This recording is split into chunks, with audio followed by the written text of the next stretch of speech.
We went camping. We didn't get eaten by bears, so I figured that's a plus. We went camping. I gotta tell you, getting out of the valley, 100 degrees down here, going up into the cool mountains, it warms up so early in the morning, went down to like 55 degrees at night. By the way, welcome to the Todd and Erin Daily Stream. How are you? It was so nice to go camping. I haven't been in so long. And there we were, made the effort, and I know it's a lot of effort getting all that crap in the vehicle and the kids and making them shut up. And but once they're there, it's just kind of like there's just no internet, there's no nothing, and everybody just kind of sits and... Yeah, I miss the one internet. of my favorite things. A lot more warnings about bears this year. Tons and tons of warnings. We were in the Uintas, Mirror Lake Highway.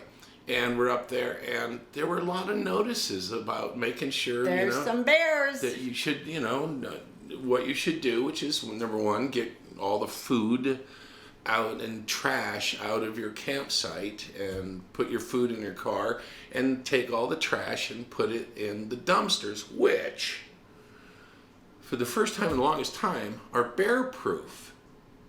Really? Now, how do they manage to make something bear-proof? They can peel the lid off a car like a tin can. They have tried so many different ways to do this. And finally they have come up with a new way. And I don't know if they put them in a zoo and let them test it. I don't know how it works. Is there a lab? Bring a bear, put on the suit. Oh, you're thinking a human in a suit. I was thinking a real bear lowering it into a pit at a zoo. But yeah, I like your idea better. And so basically there's a hatch and a cover, okay? And if you take your hand and you put it up under this, there's a push release that opens the door. Oh, so the bears can't get their paw in. The bears evidently can't do this. This is what... That would be a very difficult thing for a bear. Saves the garbage right there. Right there. Saves the bear, as a matter of fact. Was it Spanish shark? No. Oh, here's what it looks like. They catch and release. When they catch and release a bear. And they basically drug the bear. They roofie the bear. It's kind of sad. And then they go ahead and release it. And I remember as a kid going across country is that they didn't know how to keep the bears away from the garbage, and once they get it, you know what happens. Well, yeah, it's easy. It's like having the grocery store next door. It's like, why are you going to go down to the one that's 15 miles away? It's like, why have it? I know. It's right there. I know where Golden Corral is now. Right. Do I need to go anywhere else? So anyway, the funny thing is I had to show 4 humans how to open the dumpster. Because they're all looking around and everything's fastened, and you're like this, and they don't put instructions in case there is a bear who is literate, and he shows all the other bears, and they can't show pictures because bears will know the open thing. So I think you might be giving the bears a little bit too much credit here. But you ever been chased by a bear? No, they get one literate bear. One literate bear. There is one there. He's out there going home, waiting for the next meal. I see. Okay. All right. What else are we going to talk about? I don't know. That was so good. But they do have warnings all over the state. And like I said, the one that we saw right before we left, that was up at Brighton, they said the bear's been charging people because it's hot. Who so is give it a grumpy? cool beverage while it's gnawing on your leg, and we'll all feel better about it. Grumpy. But there are warnings coming all up and down the Wasatch Front now. So wherever you go, be careful. Just do what you're supposed to do. Clean so it doesn't keep your happen. eyes open. Now, this is hysterical, and I think I know who this is. So Who it is makes it? me very happy. Kip Wozniak, about 6:30 yesterday morning.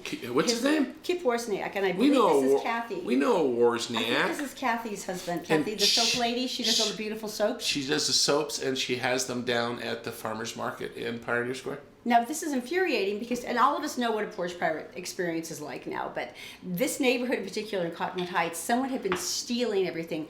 Over 30 neighbors had been nailed. The police couldn't catch them. Nobody had caught them. They were so ticked off. And so Kip woke up at 6:30, his wife going, someone's stealing our mail right now. He says, my heart started racing. My adrenaline was going. He saw the woman throw herself in her car, and she drove off, of course, at a high rate of speed. So Kip threw himself in his car and he begins to chase her, calling 911 saying, I have the person who's been stealing all of the mail in our neighborhood. Right. And the person's like, please don't chase her. He ignores this wisely, I feel, because he did it supposed to. responsibly. He did it responsibly. He said, she knew I was following her. So he continued with the woman on the freeway, off the freeway, on the freeway. Are you kidding me? She's really tricky. So she got off on one and she was trying to scooch around a Starbucks and she rolled her car. And he said, Oh, no. This is a high-speed chase. I don't think it was a real high-speed chase. Okay. Her Jeep Cherokee was pretty old. How exciting. She though. probably popped a tire. How exciting. Anyway, he says, it was very surreal. It rolled on its side and everything. I felt like I was watching an episode of Cops. So the police showed up, and sure enough, she had an insane amount of mail, packages and mail and all this stuff. Also, a huge amount of drugs, which unfortunately they say is the main cause behind porch pirates. This almost always goes to drugs.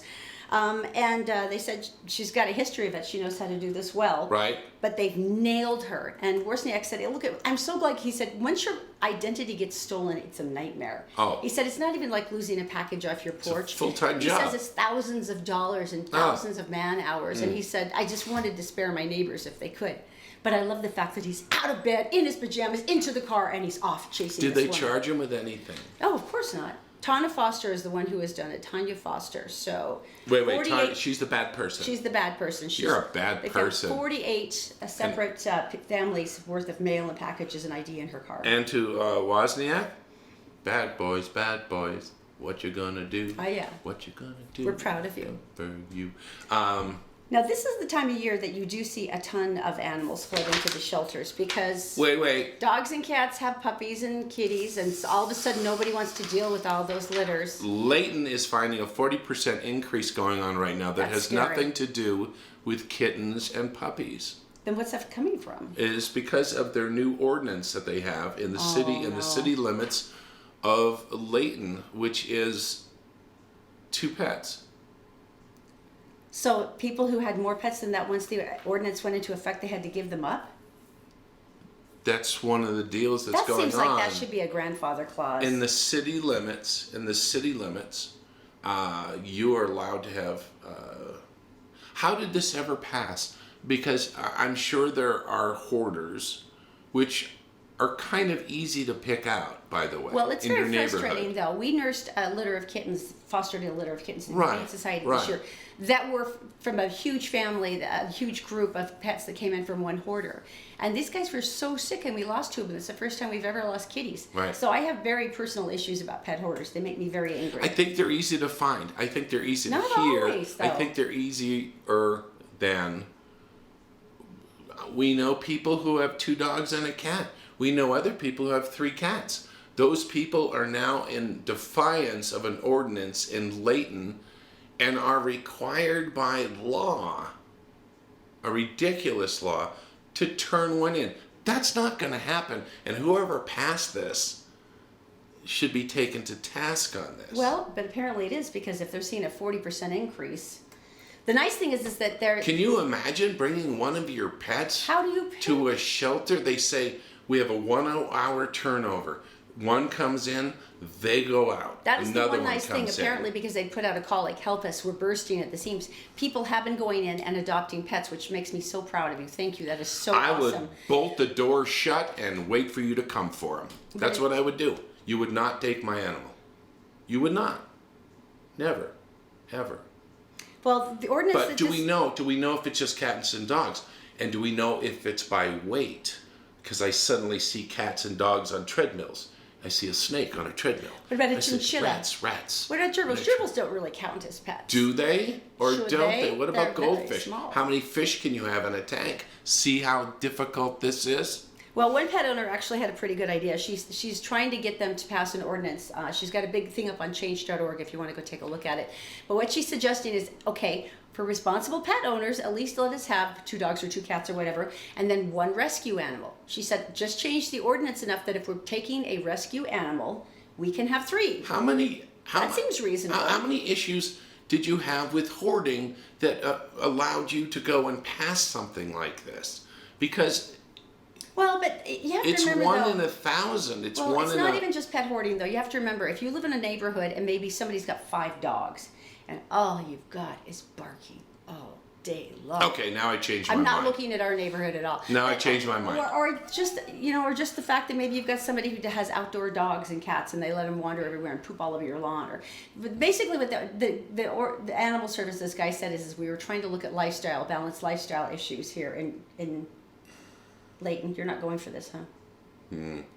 No. If you want to take my dog, you have to come and pry the leash out of my cold, dead hand. That might be a little dramatic. I'll just hand over the leash and say, will you be nice? And he likes this kind of food. Because I'm not letting him die for that. Once I said that, I cannot... Who's the old rock star who's the gun nut? What's his name? Ted Nugent. Ted Nugent has got a contest going on now. And it says, Hunt with Ted Nugent.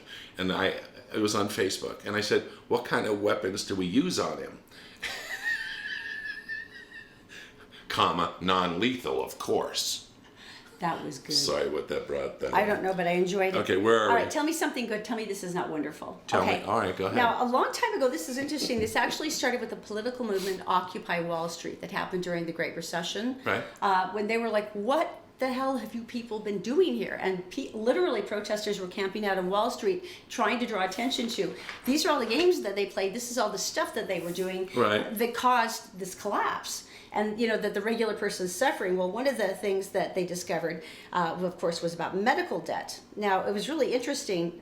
Once the founders of Occupy Wall Street found out about medical debt, the fact that it's bought by credit companies, recovery companies, and that you can buy it from them, they started raising money to buy vast chunks of medical debt to excuse it for people who were suffering. And the companies that do the collections buy this stuff cents on the dollar. They go out and they gather it and they figure anything else they can scare out of you is cash to them. Because everybody I know is buying a boat instead of paying for their kidney replacements. So, exactly. You can see where that happens. Exactly. Well, this is so incredibly sweet. 6,500 families in Central Florida just got their medical debt wiped out. What? 6,500 families. Now, this is what happened. This was senior pastor Dan Glenn. And it's his church, the Jubilee Church, always has an extra Sunday every year. Just based on how the calendar falls. And they spend that extra Sunday raising money for projects in the community. Okay. So he said one of the things that they really wanted to do was to split proceeds between supporting a group foster home that provides services for underserved youngsters, and then also help the residents of their home county of Volusia to pay their medical bills. So the goal was about $48,000. So they get to pick who they're paying off in their own parish area? They just they ask for that group. They buy within that zip code, for instance. Oh, perfect. And so he said, if you guys can get behind this, I think we could do a really good job. Let's go for $48,000. Well, everyone went nuts, and they ended up getting $155,000. Now, this is what they did with it. This is only a congregation of 350. I mean, that's pretty small. $48,000? They were able. No, they've got $155,000. 48 was the initial goal. So they ended up funding 3 foster homes for an entire year, and they wiped out the medical debt of struggling families in 4 surrounding counties. $7.2 million worth of unpaid medical bills. Oh my gosh. And so now it's so cute, the church parishioner ladies, they're having the best time because they get to write the letters to the families going, dear, Smith family, congratulations, your debt has been wiped out. May God bless you. Hope this is working out for you. But I absolutely love this. This is what smart churches are doing. And they got the idea from a church in Michigan did it. And the church in Michigan got an idea from somebody in New York State who did it. Right. But I love this kind of concept. Stephen Colbert. He did it. But but these are small families I know. with not a lot of money. But this is how they're trying to change their community one step at a time. And I thought it was beautiful. Right. That is a beautiful thing. It is gorgeous. We should think of a fundraiser like that. We should. Let's think about that. Ladies, is there anyone who wants to help me? Gentlemen, you're welcome to help too, but it's usually the girls that get me started on this. Yeah. Would anyone be willing to help do a fundraiser to wipe out medical debt in Salt Lake? How about that? Or Utah? How about that? Let's look at it. All right. Okay. We'll talk. I'm looking out. There's windows behind the camera at our beautiful view. And our beautiful view was caused by that late snowstorm which dropped a tree in our view, and now we see the valley. And so called the insurance company. They came, they took care of it. No damage was caused to other buildings, but it was that close. And they destroyed a fence. And so they came out and did that. Well, we take you now to Florida. And a lady has made a claim.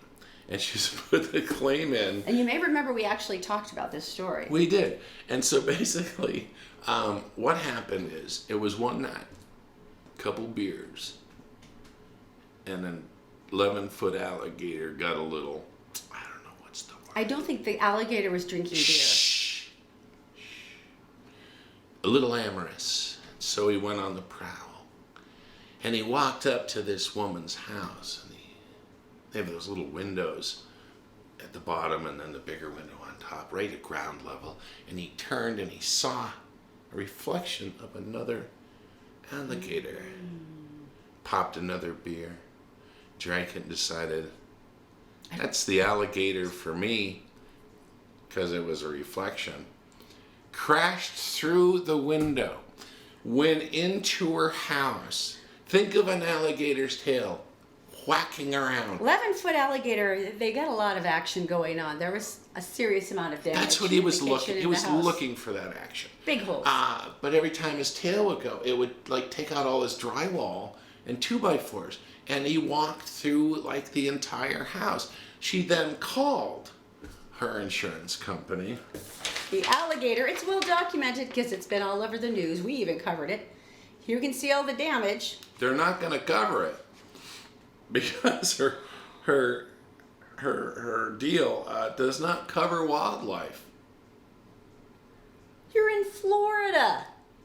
Everybody knows an alligator is going to pop up somewhere. They do it all the time. But they're not going to pop up in your ranch style home. Well, I would still think that would go under like home invasion, though. No, it should doesn't. go under home invasion. It's still a crime. It's an alligator. It's breaking and entering. It's breaking and entering. Oh, yeah, it's a B&E. You're right now. It's a crime. I didn't think about it that way. It is a B&E. I Well, don't then think the that cops should be called 911. The cops were called. They're the ones who dragged the alligator back out. Mr. Wozniak, who went after the mail thief, he should be on the case. We should have had him down there. He would have taken care of the alligator. Anyway, you guys have a That's great so day. mean, though. It's the Todd and Erin Daily Stream. By the way, no bear was harmed in the video. He was released into the wild, and by the way, all the unnatural zucchini that Todd has found from our completely unwatered vegetable patch, Zoe and I are making Hampton Roads zucchini bread on Monday, and it is so healthy and wonderful that even the Nazi health moms at your kids' school will force them to have to enjoy it. Raise your hand if you hate zucchini. We'll see ya. Even I love it. Bye. I can't believe that's Wozniak, the guy we know. Isn't that cool? Oh, chasing criminals in your PJs. You go, boy. It's like a dream. I know. It's like a dream come His true. heart was pounding. The adrenaline was going.